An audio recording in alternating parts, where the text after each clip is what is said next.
वो बता दें कि हाँ 2 साल तक हम एक भी भर्ती नहीं निकालेंगे, लेकिन निकालें तो फिर कमिटमेंट होना चाहिए कि कोई भर्ती निकाली तो उसको कहे कि जनवरी में निकलिए, दिसंबर तक आपको अपॉइंटमेंट देंगे। तो वो आदमी 1 साल के लिए कहीं कर्जा लाके किसान मजदूर अपने बेटे को पढ़ाए और उसका सिलेक्शन हो, लेकिन होता ऐसा नहीं है। अध्यक्ष महोदय,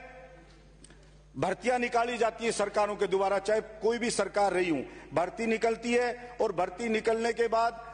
पहली बात तो ये होता है कि निकलेगी भर्ती, जैसे कोई भर्ती अभी निकली हुई 18 में और अभी तक उनका रिजल्ट ही नहीं आया। ऐसे एक भर्ती निकालते 3 से 4 साल तक रिजल्ट नहीं आता है, फिर और भर्तियां निकलती रहती हैं। गांव का बच्चा यहां पे आता है अध्यक्ष महोदय, तो एक मकान कमरा उसको 4,000 कम से कम किराए पे लेना पड़ता है और उसका खाने का ट्रांसपोर्ट का सारा खर्चा मिलाओ तो कम से कम 10,000 रुपए एक युवा के खर्च होते हैं और कोचिंग की फीस अलग देता है। अब एक भर्ती आपने निकाल दी, जैसे आरएस की निकाल दी, आरपीएससी ने निकाल दी भर्ती, और भर्ती निकाल दी 18 में और उसका रिजल्ट आज तक नहीं आया। अब वो विद्यार्थी पहले आरएस की तैयारी करके एग्जाम दे देता है, फिर दूसरी भर्ती निकलती है, फिर दूसरी कोचिंग करता है, फिर उसकी तैयारी में लगा रहता है, फिर तीसरी निकलती है उसमें लगा रहता है, फिर चौथी निकलती है उसमें लगा रहता है। तो हर साल जो आदमी इतनी महंगी महंगी कोचिंग में फीस देता है, 10,000 रुपए महीने के देता है, वो गरीब किसान का बेटा किस तरह से